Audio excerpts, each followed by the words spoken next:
Halo Dinata, kembali lagi bersama saya Beliana di Berspektif, berbagai perspektif.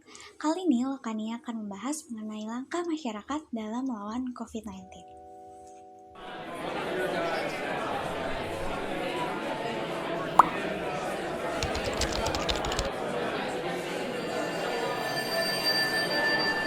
Nah, di video kali ini ada yang berbeda nih, di mana kami mengumpulkan berbagai perspektif masyarakat via online.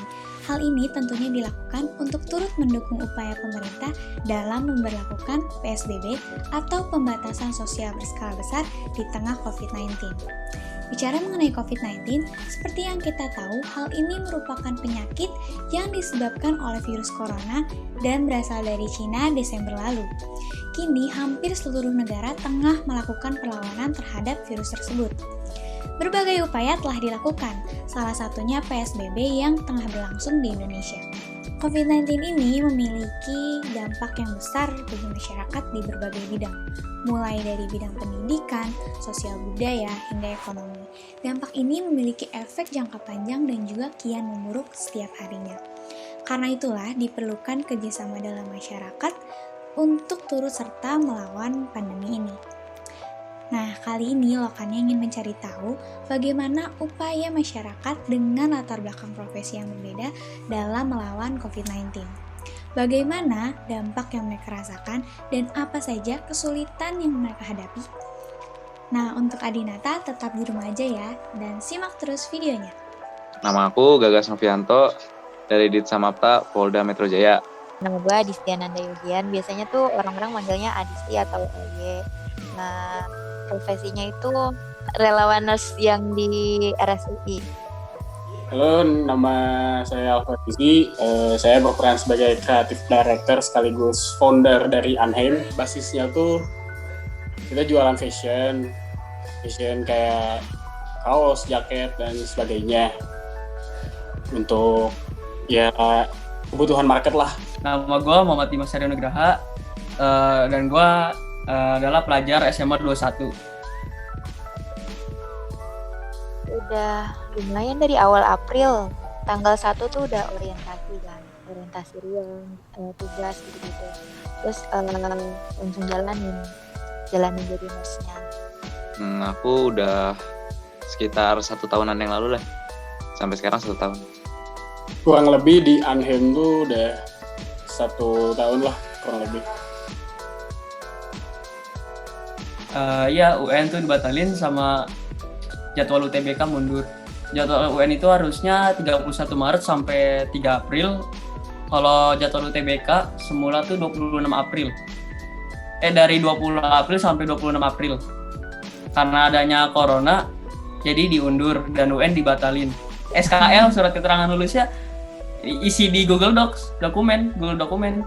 Si produksian tuh emang kehambat banget gitu. Banyak produksi material tuh yang ketahan sampai kapan sih ketahannya. Dari segi penjahit juga kan kita nggak bisa ngerjain penjahitnya gitu, sesuai dengan aturan dari pemerintah gitu, harus PSBB dan lain-lain. Sebenarnya bisa juga kita pakai penjahit dari pihak ketiga, cuman pihak ketiga sekarang tuh lebih cenderung produksi untuk masker kain, dan kita juga nggak bisa untuk maksain orderan dari kita untuk langsung dikerjain saat itu juga gitu. Dampaknya itu ada penambahan tugas seperti kayak menjaga di pos-pos PSBB, terus membantu menjaga penguburan mayat korban COVID-19. Ada dampak positif sama negatif sih. Jadi kan kalau misalnya negatifnya ya banyak. Kayak kan namanya kita ya relawan. Nah, ini juga kan kita risikonya tinggi juga ya. Dari aku kan sebelumnya Maret ini kan PJJ kan, pembelajaran jarak jauh. Udah mulai. Terus tiba-tiba jadi relawan. Terus akhirnya kan keluar rumah kayak gitu, langsung ke RS kan. Nah, ini juga taruhannya tuh nyawa gitu loh, gede banget risikonya. Cuman ya dibilang lagi dari niatnya kan emang pengen nolong kan, pengen bantu lewat lewat tubuh gitu, emang pengen bantu orang biar virus ini kan cepat kelar kan. Makanya dampak negatifnya ya paling nggak ketemu keluarga. Kalau dampak positifnya ya lumayan ada pahalanya kan, kayak jadi relawan gitu kan, lumayan pahala di bulan Ramadan lagi.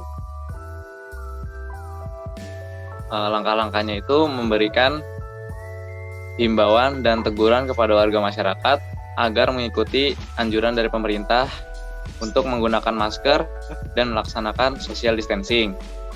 Dan aku juga ikut serta dalam pos pengamanan PSBB agar tidak mudik dulu di tahun ini untuk memutus rantai penyebaran COVID-19 ini.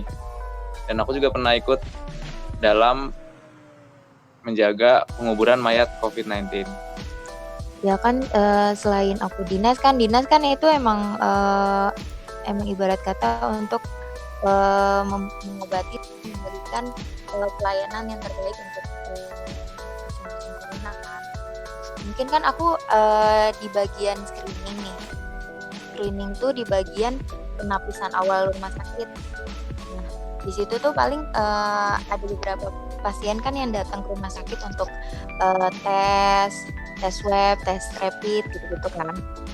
Nah, kalau misalkan dari Dinkesnya belum ngirim tes itu atau lagi habis gitu di RS, paling kita juga ngasih edukasi kayak misalkan physical distancing-nya itu harus dijalanin banget, terus social distancing-nya, terus kalau misalnya terpaksa keluar rumah, terpaksa kayak ke supermarket kayak gitu, wajib banget pakai masker. Nah, langkah-langkah yang dilakuin dari Anhem tuh dari kita sendiri sih sebenarnya kita udah produksi masker kain ya untuk dibagiin gitu. Tapi masih dalam bentuk prototype gitu, belum kita produksi secara masif dan juga masih masih harus ngelewatin proses quality control dulu sebelum nanti kita produksi secara masif buat dibagi-bagiin gitu. Kayak untuk orang-orang yang membutuhkan gitu, kayak Gojek sama pekerja-pekerja yang masih di luar ruangan gitu. Langkah-langkahnya ya stay at home aja. Iya, ikutin himbauan pemerintah dan membantu garda terdepan yang lawan corona. Kesulitannya itu kadang kita juga suka nemuin warga masyarakat yang bila ditegur malah ngeyel atau malah ngegas gitulah, kayak nggak mau gitu. Soalnya ini kan udah anjuran dari pemerintah untuk kebaikan bersama juga. Nah, terus ketakutan itu kadang kalau misalnya lagi jaga gitu, ada yang warga yang bersihin gitu, terus kita juga jadi takut tertular gitu, jadi negative thinking gitu. Ketakutan yang kena COVID gitu.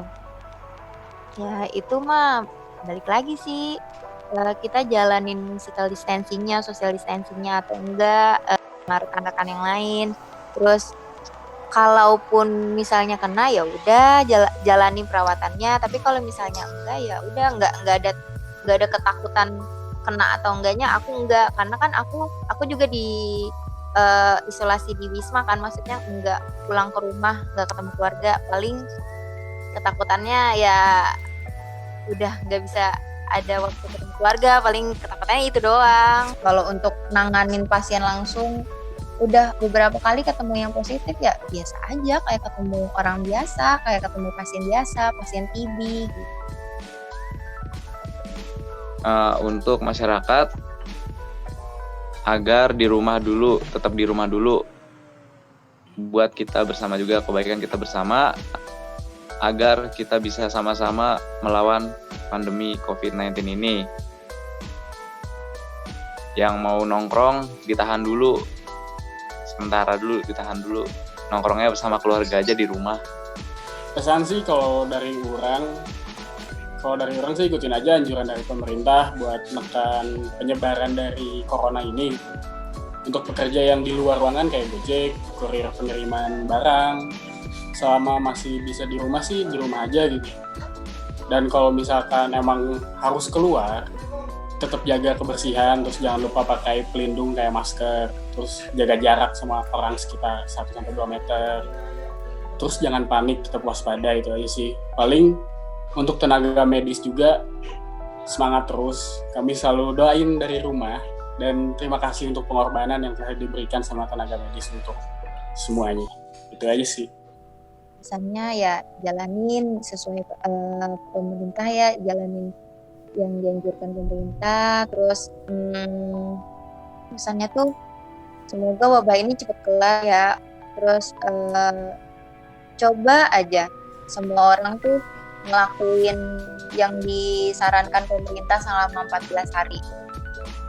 Dan itu serentak, nggak ada yang meremehkan. Mungkin itu virusnya bisa cepat kelar gitu. Kalau misalnya cepat kelar kan kita bisa ketemu Idul Fitri, bisa mudik lagi gitu loh. Itu sih pesannya kalau misalnya Idul Fitri keluarga yang di kampung, tolong jalanin yang dianjurkan pemerintah itu dengan secepat mungkin. Karena ya kalau nggak dijalanin bareng-bareng, cuma dijalanin sama orang-orang tertentu doang, nggak kapan mau kelar. Bahkan prediksi presiden aja kan akhir tahun ini. Kasihan sama tenaga medisnya yang mau pulang ketemu keluarga, gak bisa karena emang risikonya gede kan. Puasa aja gak bareng keluarga gitu. Apalagi Idul Fitri. Ya, sama-sama membantu dokter untuk stay at home. Tapi kalau emang misalkan ada kepentingan mendesak buat harus keluar rumah, ya ikutin aturan dari pemerintah, yaitu pakai masker dan selalu bawa hand sanitizer. Sebenarnya rapid test itu masih dia tuh bukan kurang akurat banget, kayak hasilnya jadi masih bimbang gitu loh. Kayak gimana ya, kalau misalnya kalian tes rapid nih terus negatif, belum tentu kalian itu nggak kena COVID, karena mungkin aja itu virus baru nyerang tapi belum bikin antibodi, karena si rapid ini kan kelihatannya dari antibodi. Nah kalau misalnya tes swab itu akurat, dia baru harus 2 kali biar dilihat perkembangannya gitu. Kalau misalnya rapidnya udah reaktif atau positif, itu baru yang patut dicurigain. Jadi dia biasanya orang-orang yang udah tes rapid terus reaktif bakal disuruh tes swab. Nah, itu tadi berbagai perspektif terkait upaya dalam melawan COVID-19. Ternyata berbagai dampak turut dirasakan masyarakat karena pandemi ini. Berbagai kesulitan juga ketakutan turut dirasakan oleh para frontliner. Namun, dengan latar belakang profesi yang berbeda, mereka sama-sama berupaya dalam melawan pandemi ini. Baik langkah kecil maupun besar, semuanya sama-sama berarti. Nah, untuk Adinata sendiri nih, apakah kalian sudah turut serta melawan pandemi ini? Jika sudah, tulis langkah kalian di kolom komen ya. Dan jangan lupa untuk tetap mengikuti anjuran pemerintah. Bersama-sama kita melawan pandemi ini agar segera berakhir. Sampai bertemu di video perspektif lainnya. Lokania, dunia di atas realita.